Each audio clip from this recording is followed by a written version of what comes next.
Hello and welcome to this video for Chemistry 30. This is Miss Simpson. We are going to be starting the organic chemistry unit today.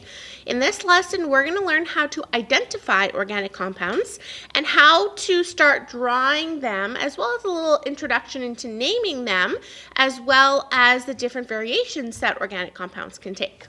Okay, so to get started, an organic compound for our purposes in chemistry is carbon-containing compounds. Okay, now the carbon-containing compounds need to be either bonded to hydrogen, but there could be other elements in there as well, like oxygen, nitrogen, sulfur, phosphorus, even halogens, fluorine, chlorine, bromine, and so on. Now, all organic compounds contain carbon, but not all carbon compounds are organic. Okay, so when it comes to identifying if a compound is organic or not, basically you want to memorize which carbon compounds are inorganic. Inorganic meaning they are not organic. Okay, so if you have carbon with just oxygen, like carbon dioxide or carbon trioxide, for example, those are not organic compounds. If you have an ionic compound with the carbonate or cyanide ion, so carbonate is found in this ionic compound here as the CO3 2- ion. Cyanide is found in this ionic compound as the Cn- ion. Organic compounds that we're going to be focusing on are going to be molecular compounds. So the carbon is going to need to be the first element in the compound for it to be organic, unless it's an acid where the hydrogens might be at the beginning. So a carbide is also where you have carbon as the second element in the compound, where again it would be not organic or inorganic. Okay, so if you memorize these exceptions of carbon-containing compounds that are inorganic, every other organic molecule or every other carbon compound you see is organic. As we go through and learn the different types of organic compounds, there's I think 8 that we're going to talk about throughout the course. In Chem 30 for the Alberta curriculum, we have alkanes, alkenes, alkynes, halides, alcohols, acids, esters, aromatics, and so on. It'll start to make more sense for identifying them, but for now, what you're going to do is go through the list and cancel the ones that we know are inorganic. So CO, oxide of carbon, inorganic. Carbonate ion, inorganic. There's nothing about 3 or 4 or 5 that says that it's inorganic, right? It's not carbon oxide, it's not carbonate. Number 6, though, is cyanide, so that's inorganic.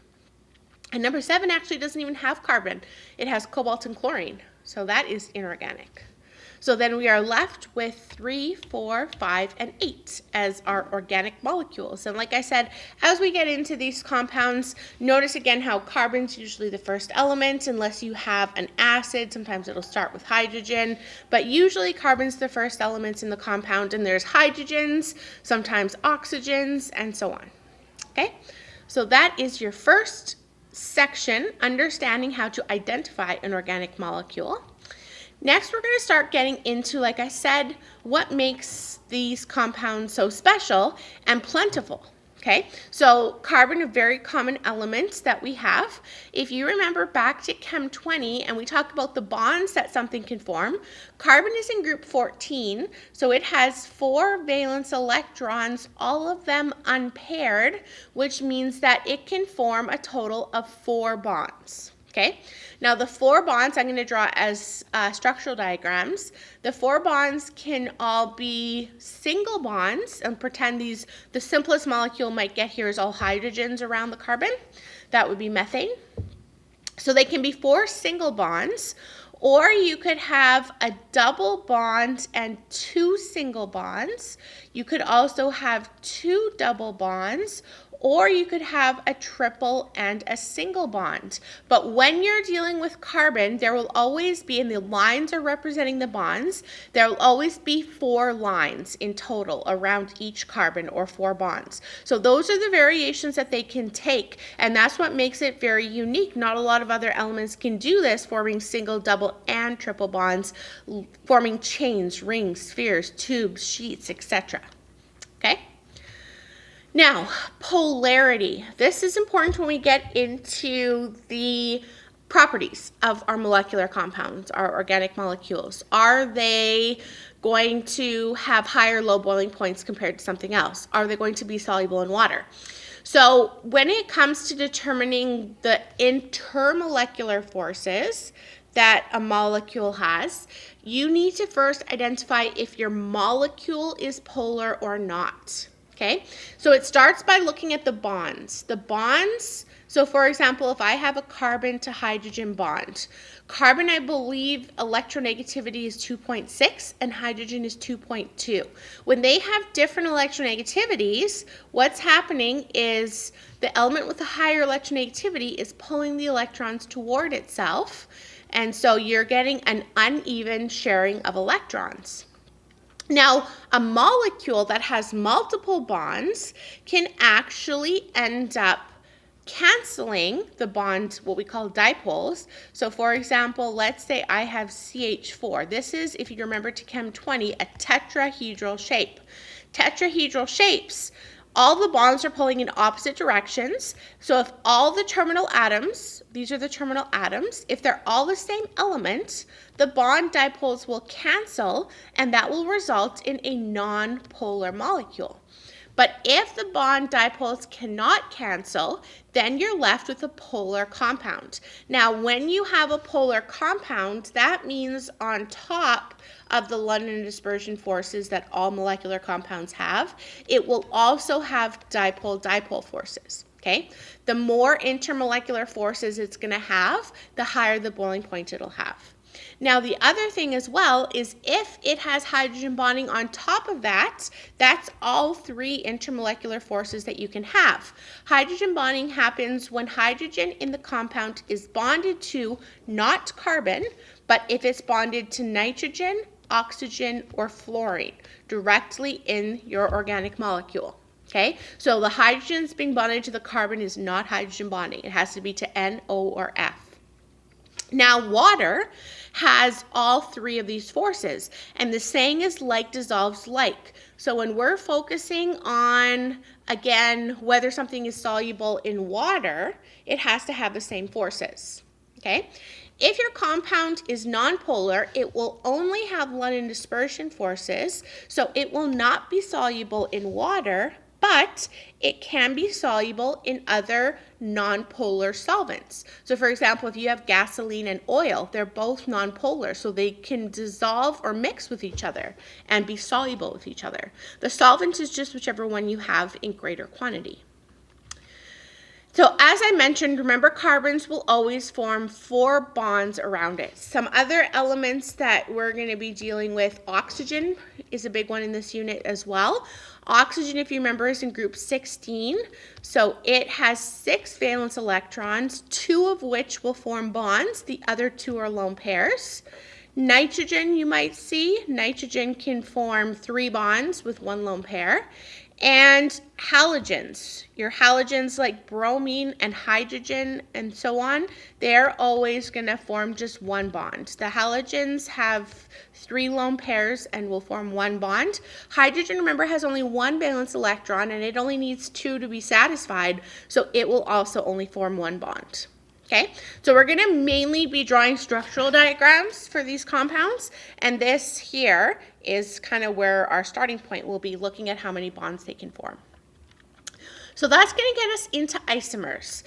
Isomers are when you have the same sort of compound, but it has a different structure. So what I mean by the same compound is that it has the same molecular formula. So the molecular formula is how many C's does it have, how many H's does it have, okay? If you have 2 compounds that are isomers of each other, they're going to have the same number of carbons and hydrogens as each other. Okay, but they have a different structure, causing them to have a different name. So I'm going to briefly introduce naming to you today, but we're going to get into it in more detail throughout the unit. When they have a different structure and causes them to have a different name, then it is an isomer of that compound. So if you're looking at 2 compounds and trying to see if they're isomers of each other, as long as they have different structures or names, but they have the same number of carbons and hydrogens, and if there's any other elements, those are the same as well, then they're isomers. Okay? Now, what if you're asked to draw isomers? So let's say you have the following compound, C5H12. You're told that there are only three possible isomers for this compound. So there's three variations of ways I can draw this where it would have a different name. Now, when you're asked to draw isomers, the way that I do it is start by putting, I have 5 carbons in total, so I'm going to put my 5 carbons together in a continuous chain, 1, 2, 3, 4, 5. I have 12 hydrogens. So remember, around each carbon we need 4 bonds. So there's a hydrogen, a hydrogen, a hydrogen. That's 3, 4, 5, 6, 7, 8, 9, 10, 11, 12. Now, kind of a shortcut, we're not going to draw the individual hydrogens around each carbon because that takes a really long time. So I allow my students just to draw the bonds going out to nothing, and we assume that means they're going to hydrogens. Okay? Now notice that the generic formula of this compound is Cn, the number of carbons you have, compared to the number of hydrogens. The hydrogens are double plus 2. When you have that number of hydrogens relative to carbons, you have what we call an alkane. Alkanes are single bonded carbon compounds. Okay? So that's why we have all single bonds when we have double the number of hydrogens as carbons. Okay, they're fully what we call saturated. They contain all the maximum hydrogens they can have. Now, when it comes to naming this compound, we kind of use different prefixes. We still use di, tri, and so on sometimes, but the number of carbons in the compound, they use different prefixes. If there's 1 carbon, it's a prefix of meth. 2 carbons has a prefix of eth. 3 is prop. 4 is bute. 5 is pent, and so on. I'm not going to go through all of them right now. That'll be in the next lesson. But this is just showing you how to name this structure so that you can see how an isomer has a different name. So what that means also, when I have an alkane, it's going to have an ane suffix. Okay, so if I look at this, I have 1, 2, 3, 4, 5 carbons all bonded in a continuous chain. So the prefix for 5 is pent, and because they're all single bonds, it's an alkane, so the suffix is ane. So this is pentane. Okay, now when it comes to naming your compound, the longest continuous chain is called the parent chain. So the parent chain, take a highlighter or a pen and look at the longest continuous that you can go without lifting your highlighter. Now that doesn't mean it has to be in a straight line. Okay, molecules can bend, they can flip, they can rotate. So pentane could actually be drawn also like this, for example. They could, couple of carbons could go down. Sorry, my pen's being silly right now. Then it could go across, then it could go down. Okay, I still have my hydrogens around each carbon. So here I still have, again, taking a highlighter or a pen. Can I go through all the carbons without lifting my highlighter or my pen? If you can, that is a continuous chain. So it doesn't have to be straight across for it to be pentane. Okay? This is also pentane. There's 1, 2, 3, 4, 5 carbons in a continuous chain. Okay? They can bend. They can do whatever they want, make little snakes. All right? These are both the same molecule. They are not isomers. They have the same name. They are the same structure. Okay? So in order to get a new isomer, a new structure, it has to be a different name. So what I'm going to do is try drawing a carbon compound where the parent chain has only 4 carbons. 1, 2, 3, 4. Now I still have a 5th carbon that I need to put on the compound, but I don't want it to be part of the longest continuous chain. Now I'm going to make what we call a branch. Now if I put a carbon right here, pretending this is my parent and I'm thinking this is carbon 1, remember what I said is it can bend and still be the same molecule. So if I check, oh, it's still part of the same longest continuous chain. So this is actually still pentane. So when you're adding a branch to your carbon parent, it can't be on one of the end carbons because it becomes part of the longest continuous parent. So what that means is my branch has to be on a middle carbon. In this case, I'm calling this carbon 2. Okay? Now, how do we deal with branches? Branches are called alkyl functional groups. Okay? So a branch is called an alkyl. So what that means is they have a YL ending. So if there's one carbon in this branch, this is what we call one is meth, and alkyl, it has a YL ending. So this is called a methyl branch. Now I'll show you how this is named. Okay? When I name this compound, I actually name the branches first, and I have to say where on the parent chain the branch is found, so that someone's drawing it, they know how to draw it. So on carbon 2 of the parent chain is my methyl branch. So it is called 2 dash between every number and letter, there's a dash. So on carbon 2, there's a methyl branch, a 1 long carbon branch, and I have 4 carbons in my parent chain, so that would make the parent butane. Okay, so 2-methyl-butane is the name of this isomer. These two molecules are isomers because they have the same number of carbons and hydrogens, but they have different structures. In order to be a different structure, you have to chemically rip a bond apart, form a new bond somewhere that doesn't make it the same molecule, just bent or rotated or flipped. Okay? So if it has a new name, a new structure, it is an isomer. So that is the second isomer that we can have for C5H12. Now, whether I put this carbon on the bottom or if I drew it on the top, it would be the same thing. It's on carbon 2. Now, the other thing is, what if I were to move this methyl branch over to this carbon here, which is carbon 3. Here's the thing, when it comes to numbering the parent chain, you're going to number it either from left to right or right to left, giving it the branch the lowest number. So this would actually be the same molecule. It's just that we number it the different way, so it's like the molecule has flipped, right? As the molecule's flipped, it's the same molecule. So this is still 2-methylbutane, okay? So to make a new isomer, because there are 3 in total, I've started with 5 carbons in the parent chain. I've gone down to 4. Now I'm going to go down to 3. A lot of times this takes trial and error, okay?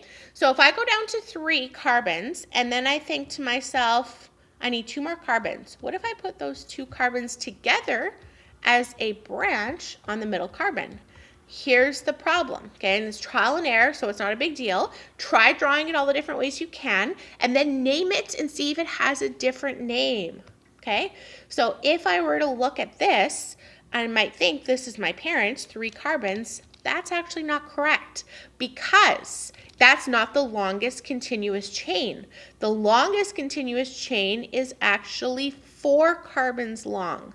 Okay, so you have to get a pen or a highlighter and look at all the different paths that you can go through the carbons. The longest chain is the parent.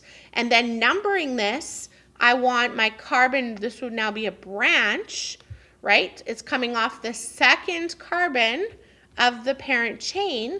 This is the same molecule as before, 2-methylbutane. Okay, it's a 4 long carbon parent with a 1 carbon chain on carbon 2.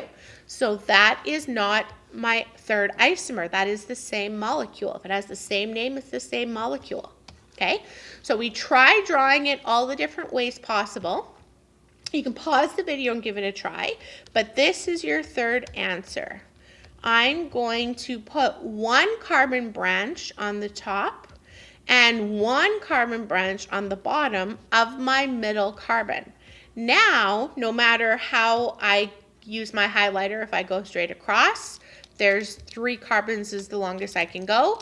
If I go, down, there's 3 carbons, that's the longest I can go.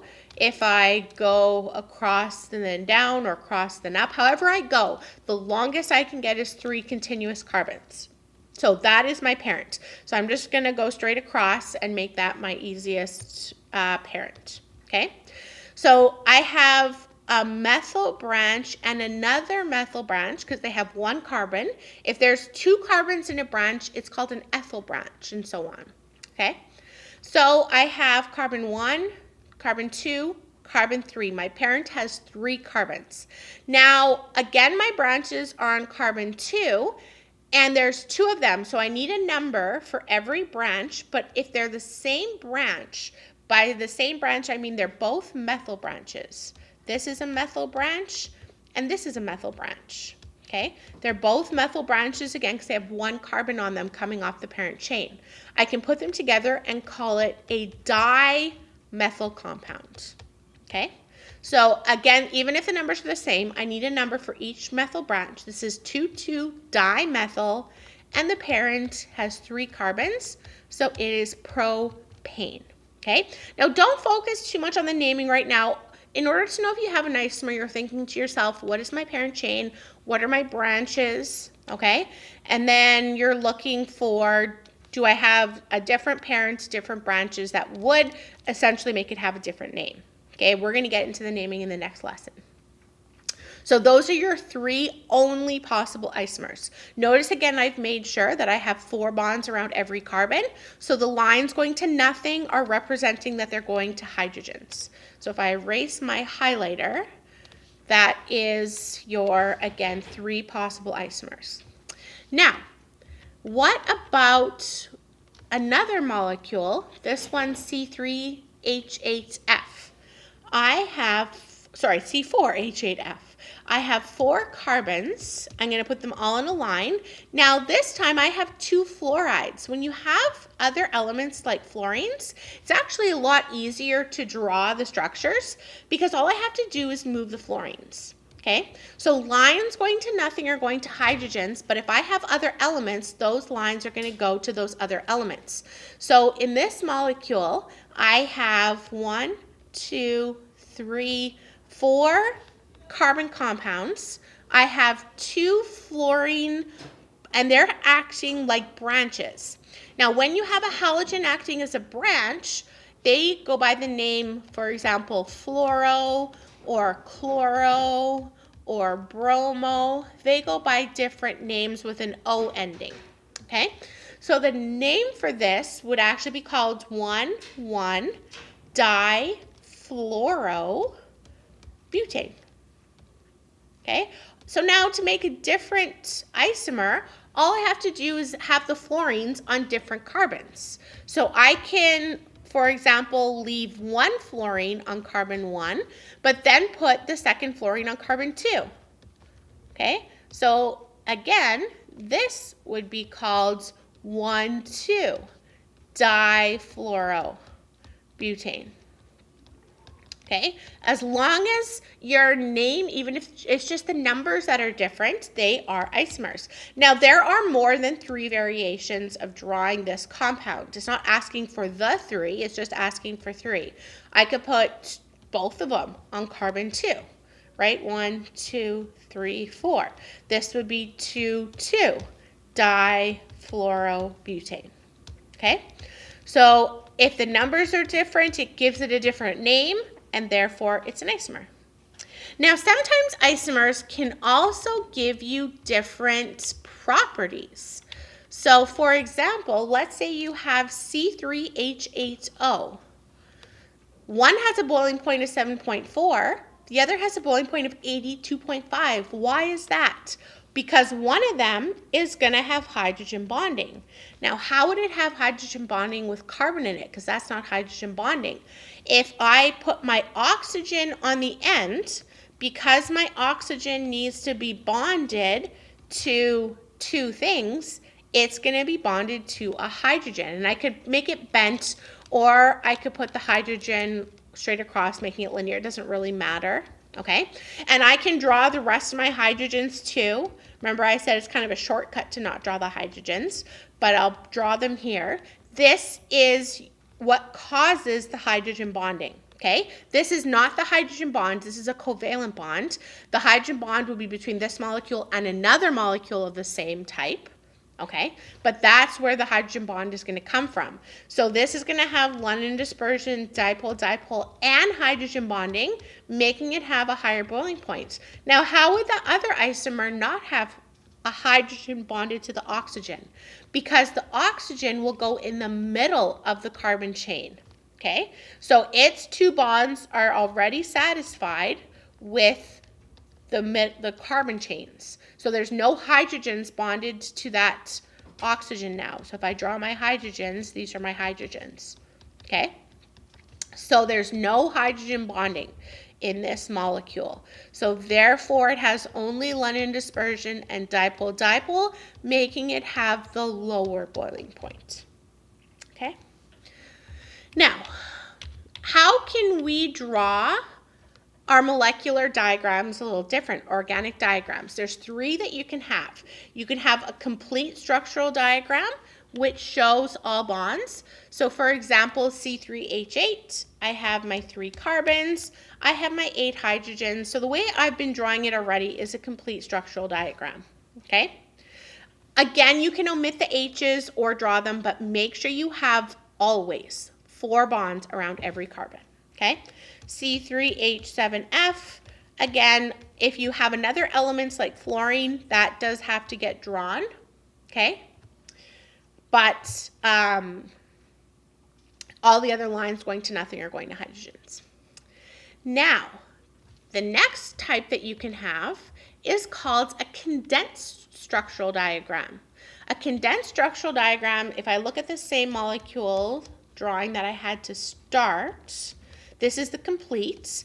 The condensed diagram, you basically look at you start usually with the complete diagram and condense it. So what I mean by that is carbon 1 has 3 hydrogens, then a line. Carbon 2 has 2 hydrogens, then a line, and carbon 3 has 3 hydrogens. Okay, so you're showing the carbon-to-carbon bonds, but you're condensing the hydrogens with the carbons. Same with if I had C3H7F. This was the complete diagram. The condensed would be a carbon with 3 hydrogens again for carbon 1. Carbon 2 would have 2 hydrogens. Carbon 3 also has 2 hydrogens and a fluorine, so they all go together. So you're kind of condensing it, but still showing the bonds between the carbons. The third diagram you can have is called a line diagram. Now these ones kind of look funny. This is what the line diagram for C3H8 looks like. And this is what the line diagram for C5H12 looks like. Okay, they are essentially showing only carbon-to-carbon bonds. So the end of every line is a carbon. Okay, so there's 2 lines because there's 2 carbon-to-carbon bonds when you have 3 carbons in total. So the corner or the end of every line is another carbon. Once you kind of get the hang of this, it's actually a little quicker to draw. Now, you don't actually draw the dots. I'm just showing you those are the carbons, and that's how you draw them. Now, if you have another element, like let's say C3H7F, this is what it would look like. You do have to have a line going to the fluorine, but these other ends of the lines are going to carbons. So those are my 3 carbons. This is not a carbon here. That is going to my fluorine. Okay, so when you have C3H, I think it was 7F, and let's say you're given a line diagram and you're trying to find the formula for the diagram. Okay, so I have carbon, carbon, carbon, fluorine. This would have 3 hydrogens. This would have 2. This would have 2. And then to the fluorine. Make sure there's always 4 bonds around every carbon. Okay. Now, C4H8 is a different generic formula. It has double the hydrogens of carbon. So it's not actually an alkane, like these other two, right? They were double plus 2 hydrogens, so they were alkanes. This is called a cycloalkane. Cycloalkanes are what we call cyclic structures. So as a line diagram, that's what it looks like. They actually take on shapes, but as a complete diagram, that's what it would look like. They make a ring structure, we call it a cyclic structure. We'll get into that more later. For now, though, if you're given a question like this, to find an isomer of pentane. So pentane was when we had 5 carbons in a chain. Again, it doesn't have to be straight, but it's a continuous chain of all single bonds. So the formula is C5H12. All you have to do to find an isomer of it is count which other compound has 5 carbons and 12 hydrogens. That's all you have to do to find an isomer. Okay, but it would have a different structure or different name than pentane. So go through and count them all. The only one that has 5 carbons and 12 hydrogens is B. Okay, and that is it for this introductory lesson into organic chemistry, looking at isomers and identifying organic compounds. Thank you very much for watching.